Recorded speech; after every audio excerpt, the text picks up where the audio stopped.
Todo mundo deve estar acompanhando algumas imagens aí nos telejornais. Centenas de indígenas lá em Brasília, eles estão acampados lá ali há semanas, acompanhando ali a condução do julgamento do marco temporal que o STF precisa decidir. O Supremo está analisando esse tema sobre as terras indígenas. Se as demarcações de terras indígenas devem seguir o chamado marco temporal. Que é definir assim, a partir de quando os indígenas poderiam reivindicar a demarcação de terras que já eram ocupadas por eles antes da Constituição de 88. Mais ou menos isso. Estou fazendo um resumo do resumo. Isabela Calil, professora Isabela Calil, pode explicar melhor para a gente? Você está acompanhando bem esse tema, não está, Isabela? Tô sim, Aldrin. E esse tema ele é importante por diferentes razões, né? Vamos começar até pelo 7 de setembro.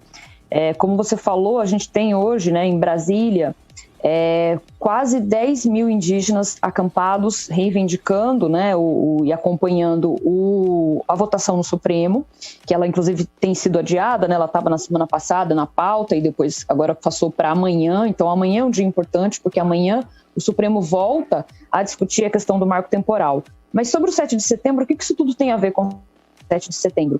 No final das contas, as manifestações de 7 de setembro, a gente tem a expectativa de que em 3 lugares no Brasil elas vão ser maiores, né? São Paulo, Rio de Janeiro e em Brasília, sendo que em Brasília provavelmente deve ser o lugar com maior importância, né? Por razões tanto políticas quanto até pela mobilização dos atores lá.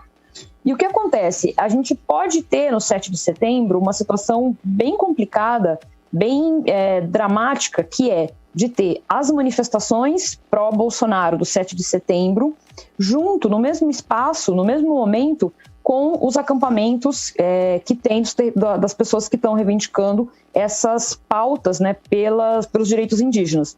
Então a gente pode eventualmente ter um conflito, dependendo de como as coisas se desenrolarem amanhã na votação do Supremo. No limite a gente pode até ter algum tipo de conflito ou de confronto entre indígenas e bolsonaristas em Brasília, no 7 de setembro. Isso porque a votação do Supremo, ela começa amanhã, mas é impossível ela terminar tão rápido. Por quê? A não ser que ela vá ser adiada novamente, tem mais de 30 entidades que se inscreveram para falar e para participar, para darem seus pareceres. Então, é uma coisa super complexa que está longe de terminar amanhã, né? Então, isso é uma coisa. A outra diz respeito ao que é o marco temporal. O marco temporal é uma tese política e jurídica defendida pelos ruralistas que diz basicamente o seguinte, que os indígenas eles só podem reivindicar o reconhecimento de um território se eles estiverem ocupando aquele território em 88. Então, quando a Constituição foi promulgada, eles teriam que estar ocupando esse território. Essa tese, ela, a meu ver, é inconstitucional por várias razões. Primeiro, a gente sabe, né, que na história do Brasil, o que aconteceu é que os territórios indígenas, as pessoas que ocupavam, né, os indígenas que ocupavam os territórios, foram expulsos da sua terra ao longo do processo de colonização, ao longo da história do Brasil. Então não faz sentido esperar que eles tenham como comprovar a ocupação da terra, que eles foram expulsos, e que eles tenham como comprovar isso em 88. Isso não faz o menor sentido, né? Porque, por razões óbvias, os indígenas virtualmente ocupavam todo o território brasileiro.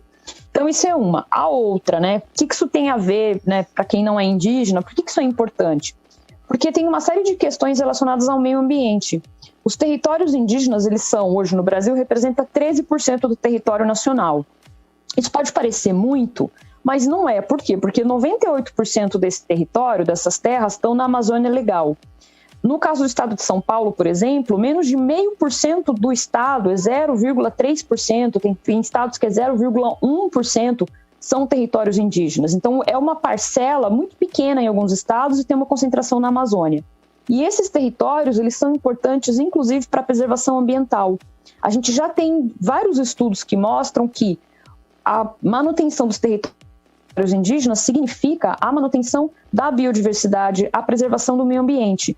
Enquanto você tem desmatamento em territórios não indígenas, na Amazônia, nos territórios indígenas, esses territórios tendem a preservar o meio ambiente. Então, tem várias questões que estão relacionadas com as lutas indígenas em si, mas que estão relacionadas, inclusive, com o futuro do país, com a economia. Porque, à medida que a gente vai tendo o desmatamento e a degradação do meio ambiente, isso acaba impactando, inclusive, até no agronegócio, porque com secas, com questão que está relacionada com a falta de chuvas, por exemplo, com o desequilíbrio ambiental, isso acaba afetando, inclusive, a produção de alimentos. Então, essa é uma pauta que interessa a todos nós, por questões ambientais, por questões relacionadas a direitos, é um ataque à Constituição. Então, tem questões que estão muito sensíveis ali, que estão colocadas, que mesmo para quem não está tão próximo da luta indígena, precisa ficar ligado, porque é uma coisa muito importante que está acontecendo no Brasil hoje. Uma questão de humanidade, né?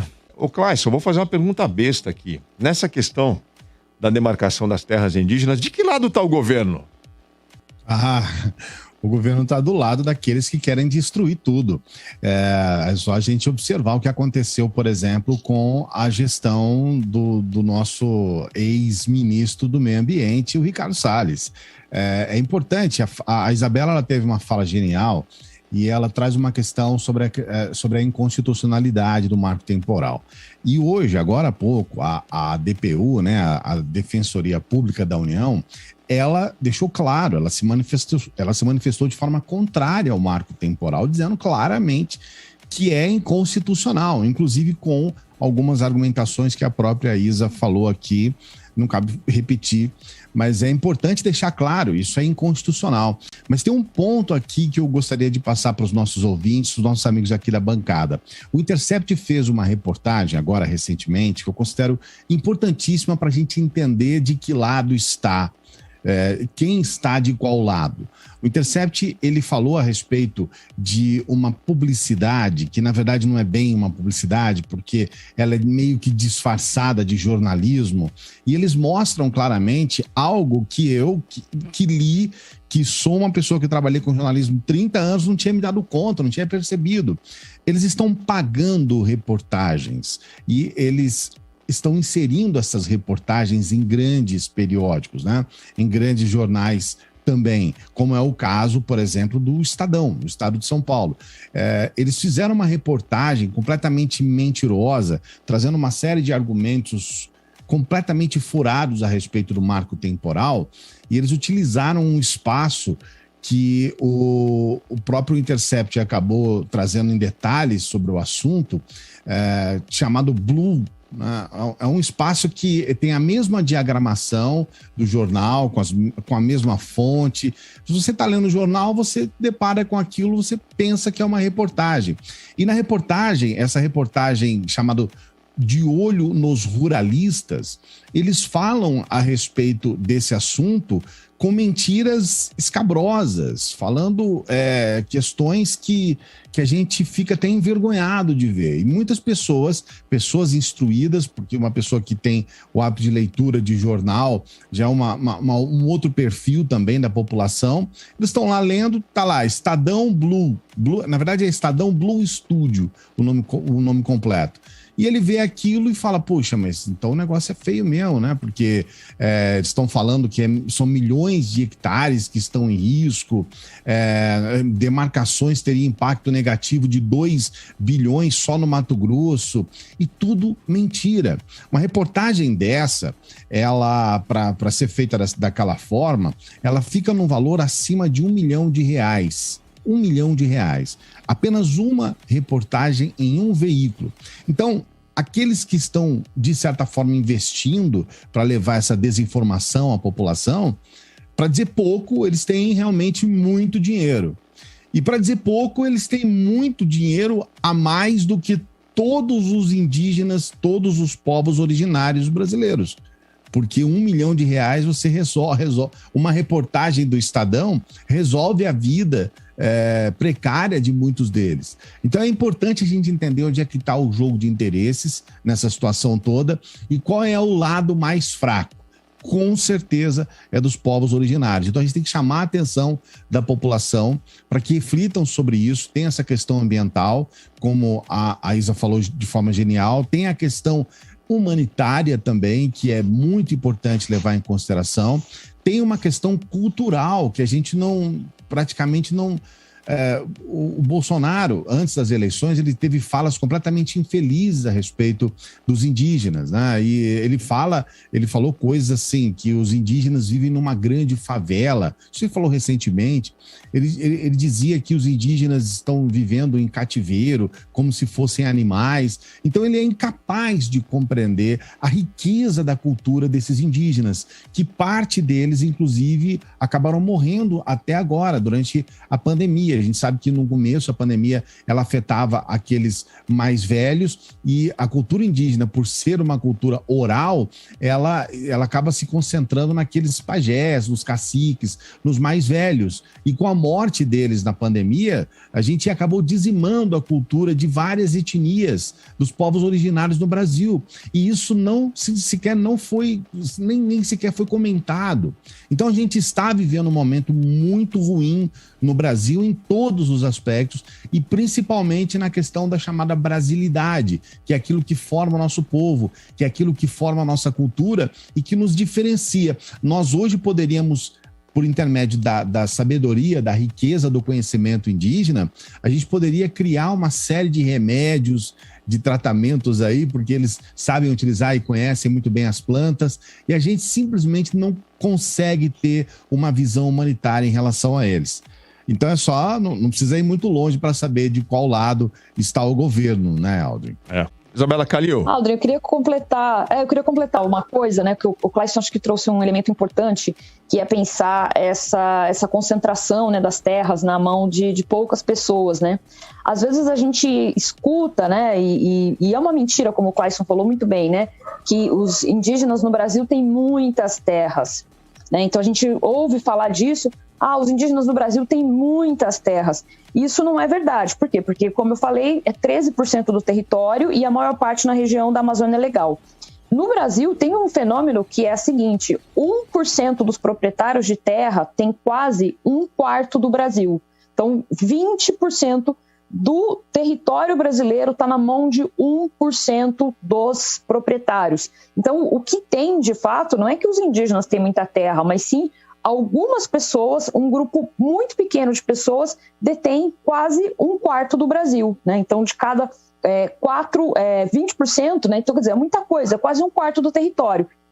Então, a gente tem uma concentração, sim, e isso é verdade. E aí a outra coisa é a seguinte: por que os indígenas estão reivindicando e pressionando o STF, inclusive fazendo esse acampamento lá, mesmo no período da pandemia, com todas as dificuldades? Eles estão fazendo essa pressão agora para o Supremo. Porque se o Supremo não decidir a tempo, existe um projeto de lei que está tramitando, que já passou pela Comissão de Constituição e Justiça, que é a PL, o projeto de lei 490, que é a favor do marco temporal. Então, se o STF não se manifestar, é uma forma também do STF se omitir dessa questão, e aí o que vai acabar acontecendo é que esse marco temporal vai acabar sendo aprovado, vai passar no Congresso, que, enfim, também está a favor de interesses de ruralistas e de grandes proprietários de terra, e isso é um prejuízo para todos os brasileiros, né? Isabela, você como antropóloga, você que estuda o homem, né?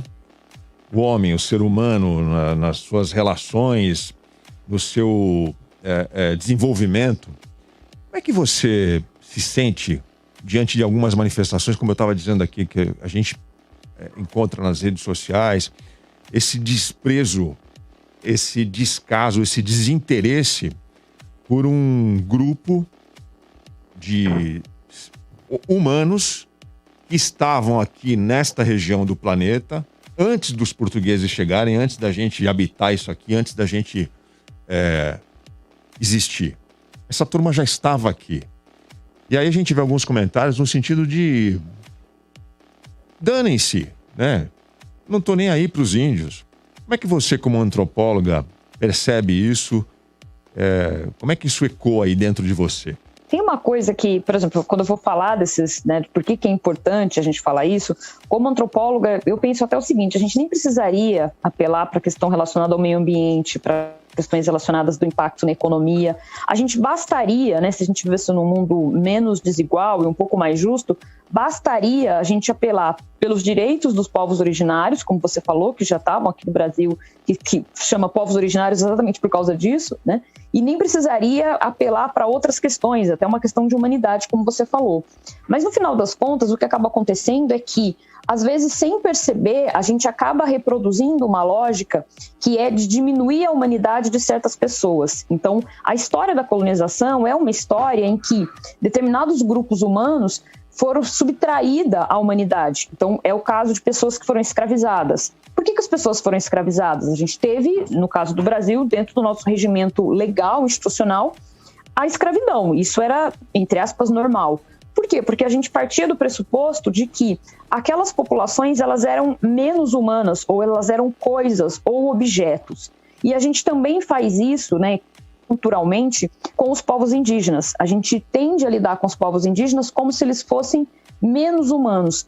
Eu acho que boa parte dos nossos problemas está em reconhecer que os seres humanos, né, não tem uma escala de seres humanos que têm mais humanidade, que merecem mais e que têm mais direitos, e outros que merecem menos, especialmente por questões relacionadas a características étnico-raciais.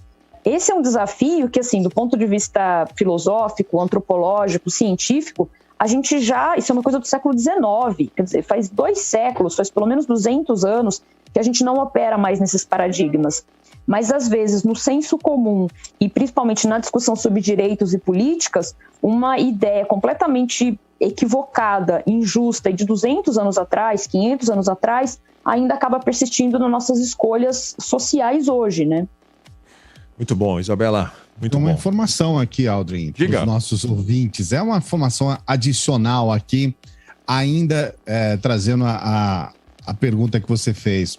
O Gutenberg Nader de Almeida Júnior, ele foi um daqueles rapazes, né, que colocou fogo no indígena Pataxó, Galdino Jesus dos Santos. Ele assassinou esse indígena em 1997 e depois ele disse, olha, era só uma brincadeira. Pois bem, o Gutenberg, ele acaba de ganhar agora há pouco uma teta. Ele faz parte do governo Bolsonaro, ganhou uma teta para ganhar R$11 mil por mês. Tá brincando. Então, é só uma informação aqui para a gente ilustrar um pouco.